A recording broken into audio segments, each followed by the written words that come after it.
Čia laida apie ūkį ir bites. Kai byloja liaudies išmintis, viščiukus skaičiuoja rudenį. Tačiau tokia matematika gali būti taikoma ne tik paukštininkystės ūkiuose. Į antrąją specializuotą avininkystės parodą susirinkę avių augintojai dar kartą konstatavo, kad ši gyvulininkystės šaka ir toliau nepaliaujamai auga. Tas renginys mūsų tai turbūt skirtas dviem grupėm, tai profesionalams ir vartotojams, kad jų pažintis su aviena, ėriena ar avies sūriais būtų teisinga. Ne taip kaip prieš 50 metų pokario laikais, kai Lietuvoje buvo 1,5 milijono avių ir vyresni žmonės atsimena alajaus sluoksnį 10 cm ant ribos ir visi sako, kad nenori tos avienos. Į nedidelio Molėtų rajono Ūtos miestelio pakraštyje įsikūrusio ekologinio Giedriaus Prakapavičiaus avininkystės ūkio teritoriją margaspalvė minia rinkosi jau antrą kartą. Antrojoje specializuotoje parodoje avis aprengs ir pamaitins, šį kartą taip pat netrūko iš didmiesčių atvykusių smalsuolių. Malonu tai yra, kad mūsų vienas iš rūmų narių būtent organizuoja šitokią parodą ir be abejo, ji yra reikšminga ir prisimenant senus laikus, iš tikrųjų avis jie ir maitino ir aprengė. Ir tos tradicijos iš lėto pradeda atgal grįžti į Lietuvą. Per paskutinius metus vos ne 50–40% nuo 2011 metų pašoko augintojų skaičius. Ir tiek bandų skaičius, tiek pats skaičius tai rodo, kad yra didelis susidomėjimas. O čia ypatingai šitam rajone, kaip matom, kur yra žemės kalvotos, yra labai palankios sąlygos augintis, plėsti avininkystę. Šiandien vis dėlto poreikis avienos jis vis didėja ir iš tikrųjų šiandien galima gana sėkmingai parduoti mėsą ir šiandien mėsos ieško restoranai, kur ten didelė pridėtinė vertė, be abejo ir paprastas, sakykime, vartotojas šiandien iš tikrųjų jis vėl nori sugrįžti. Vadinasi, jeigu yra poreikis, tai ūkininkai ir augina. Labai paprastas dalykas. Šiemet surengtoje parodoje didžiąją lankytojų dalį sudarė žemės ūkio specialistai bei patyrę ir pradedantys avių augintojai. Tokia tendencija organizatorių nenustebino, juk natūralu, kad tokių renginių profesionalumas turi didėti.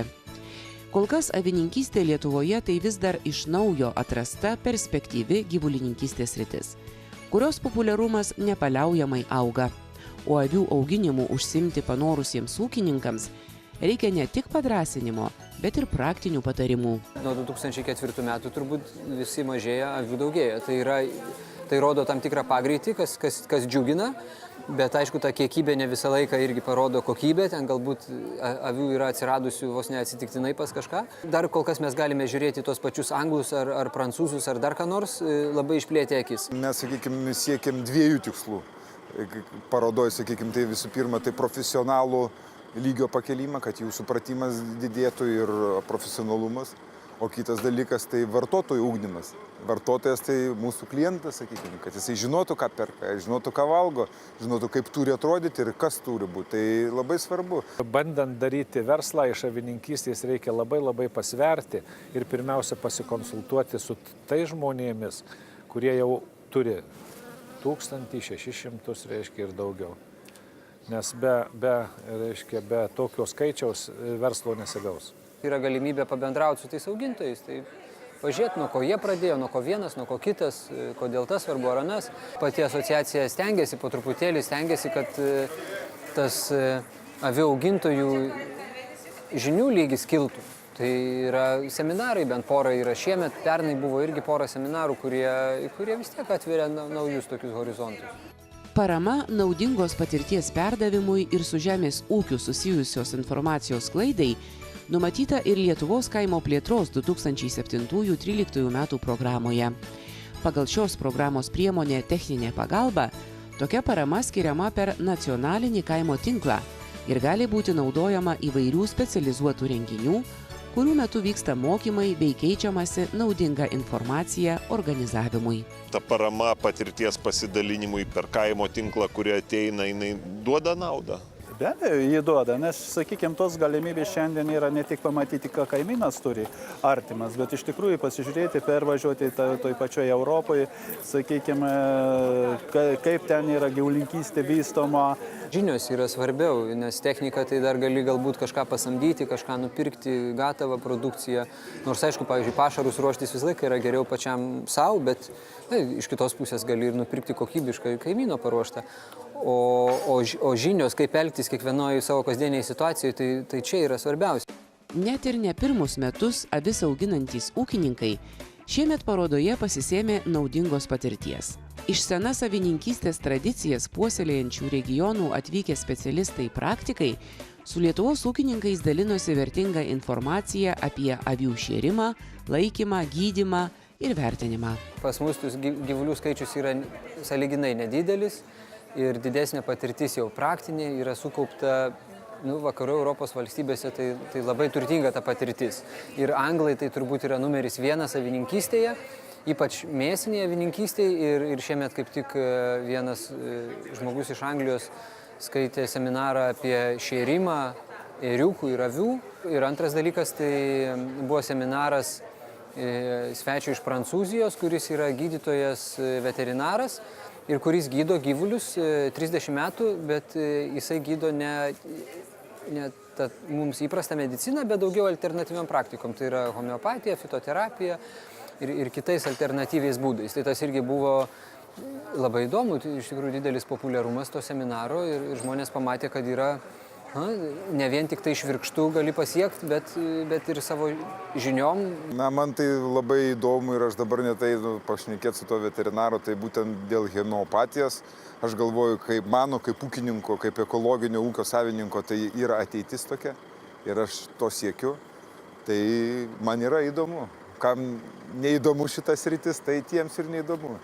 Kas nori valgyti chemizuotą maistą, tas ir tam neįdomu.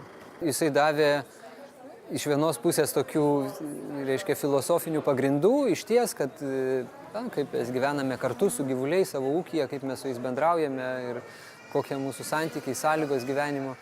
Bet iš kitos pusės ir tokių labai žemiškų, praktiškų patarimų. Ką daryti, jeigu viduriuoja dėl koksidijų sukeltos ligos ėriukai, ką jam duoti, acto ir kokiom dozėm ir taip toliau. Tai tikrai tokių ir keletas praktinių patarimų buvo labai naudingų, kur kiekvienam, ypač pradedančiajam augintojui, jisai, pirmais metais neatsitinka, antrais atsitinka ir tada jisai pasimeta, o ką aš darau ne taip, ką čia daryti. Kol avių augintojai keitėsi patirtimi ir informacija, į parodą susirinkę smalsuoliai taip pat neturėjo kada nuobodžiauti.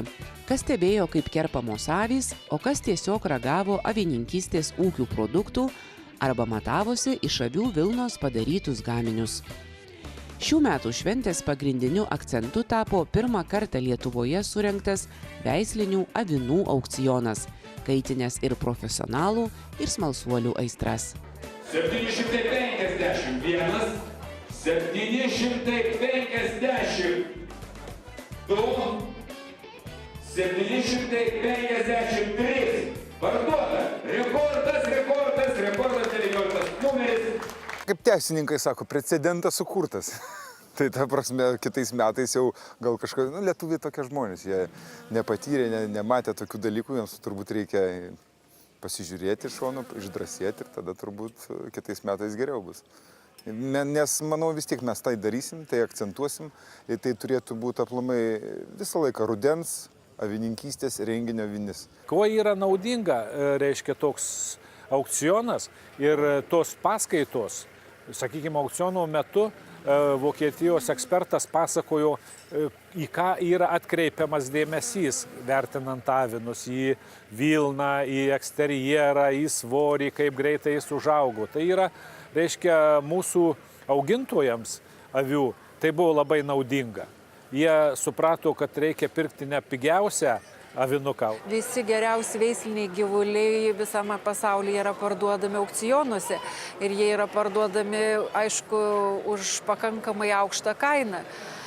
Pas mums to niekada nebuvo, kainos pas mūsų tos avių buvo taip daugiau mažiau vidutinės ir visgi mes nusprendėm, kad reikėtų pabandyti organizuoti aukcioną.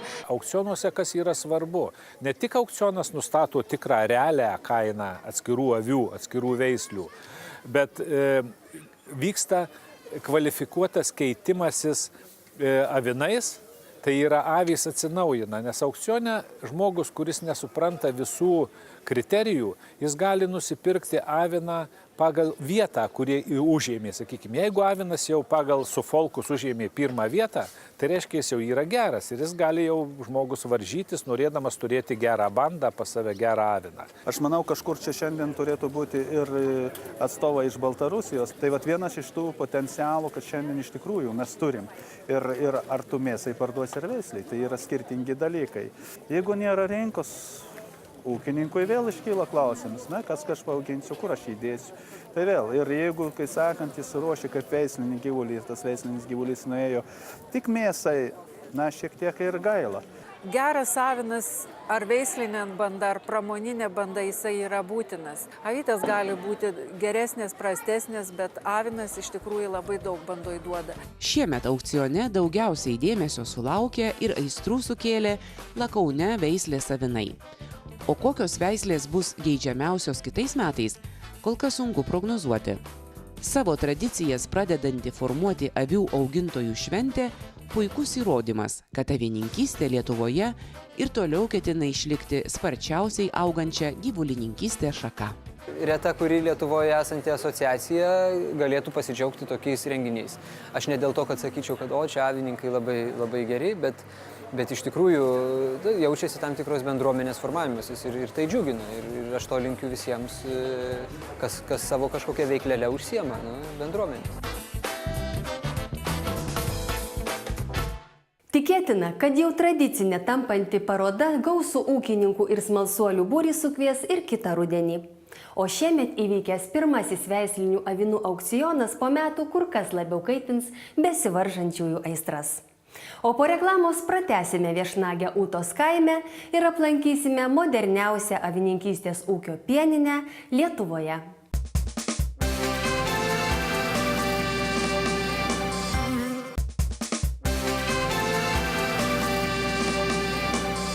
Kai pernai ekologinio avių ūkio savininkas Giedrius Prakapavičius užsimojo įsirengti pieno perdirbimo cechą, net ir jo kolegos neįsivaizdavo, kokio rezultato tikėtis. Apie tai, ko galima pasiekti sudėjus begalinį entuziazmą ir kaimo plėtros fondo lėšas, žiūrėkite reportažo tęsinyje.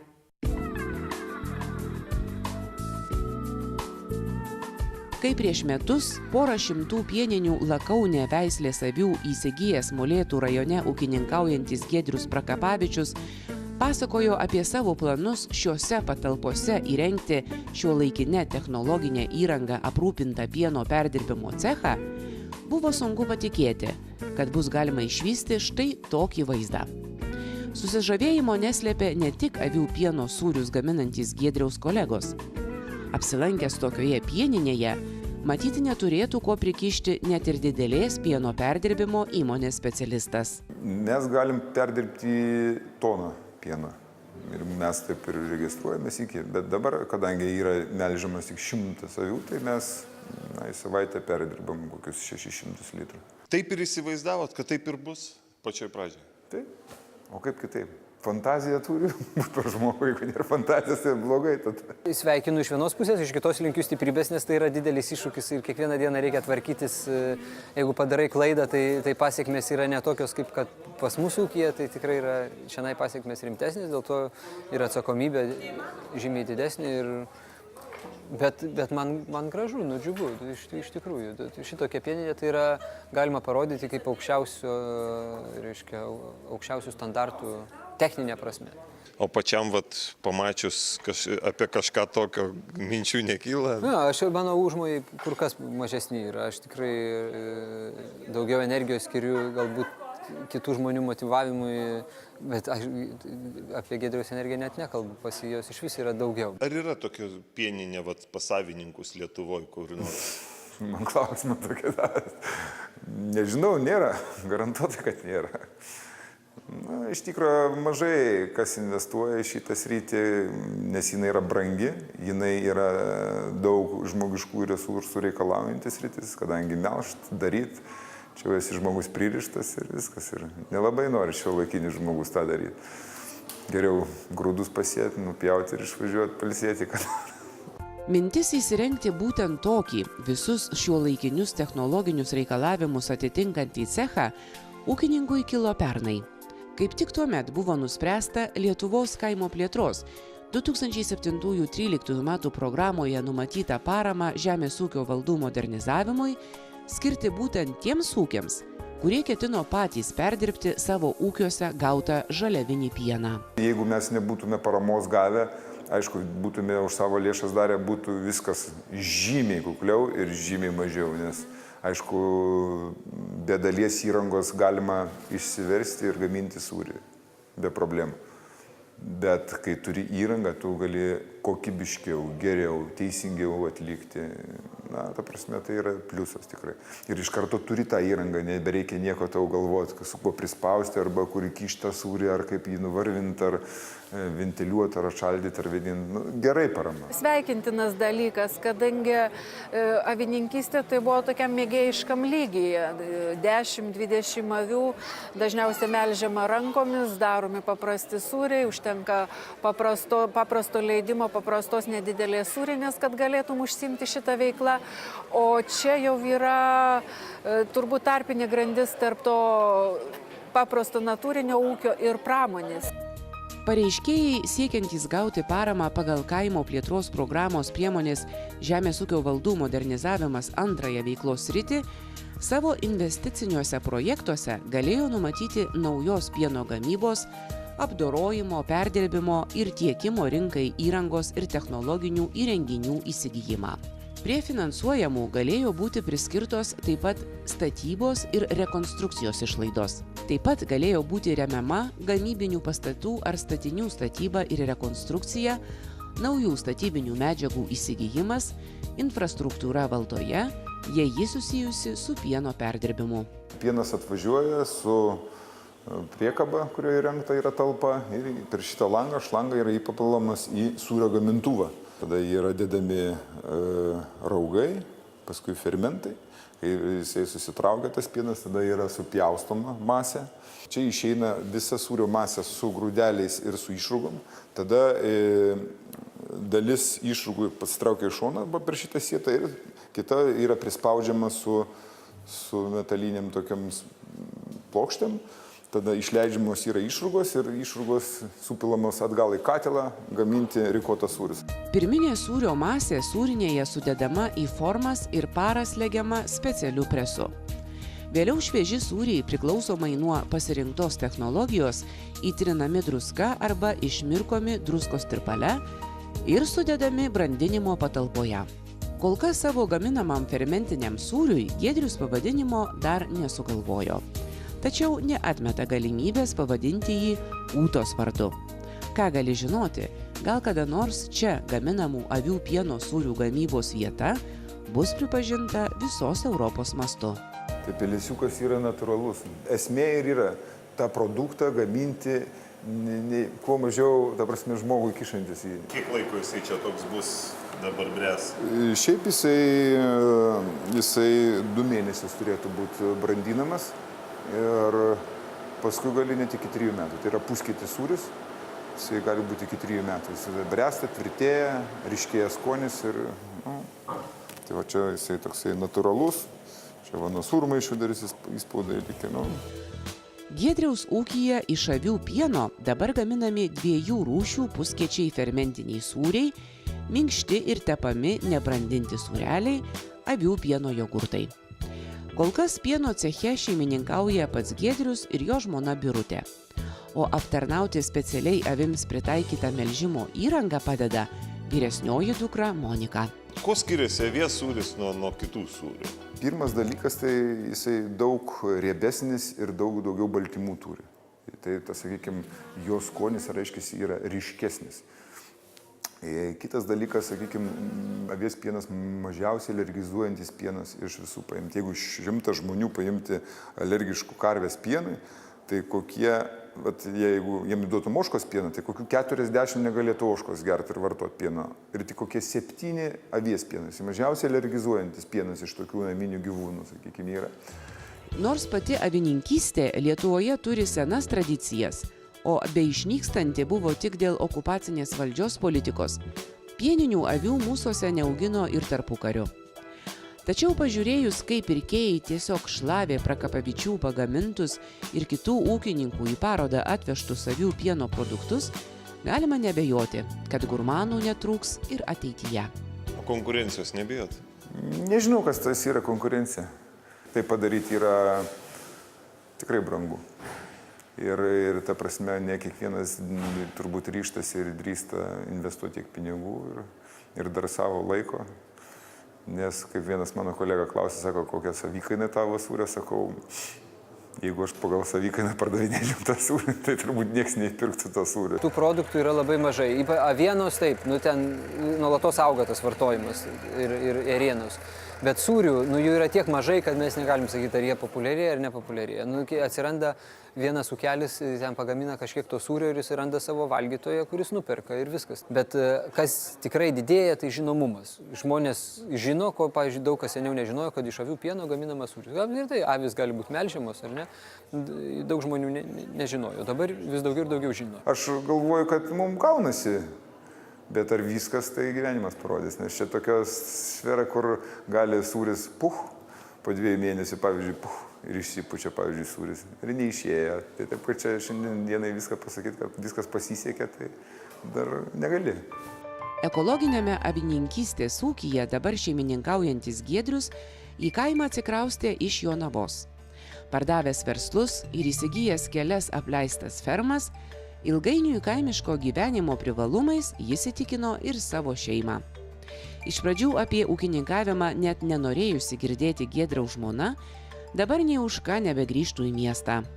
O vyriausioji jo dukra jau pradėjo savarankišką ūkininkės karjerą. Yra noras, aplamai to ūkininkavimo mūsų, sakykime, tai noras gaminti tai, kas tau patinka, ką tu valgai, ką tu vartoji, gaminti ekologišką maistą. Galų galė dirbti ant savo tos žemės, galų galė vaikam palikta žemė, kad kirmėlės dar joje kažkokia ar vabaliukai ropotų, kad būtų ekologiška. Ir kažkokia tai vis tiek turi gimti tradicija Lietuvoje, kad tėvai vaikam kažką gali palikti.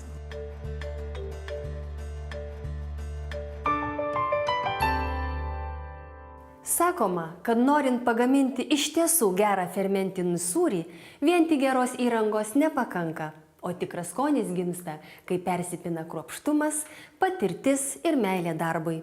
Stebint, su kokiu užsidegimu sūrininkystės imasi Prakapavičiai, visai tikėtina, kad puikių jų veiklos rezultatų ilgai laukti nereikės.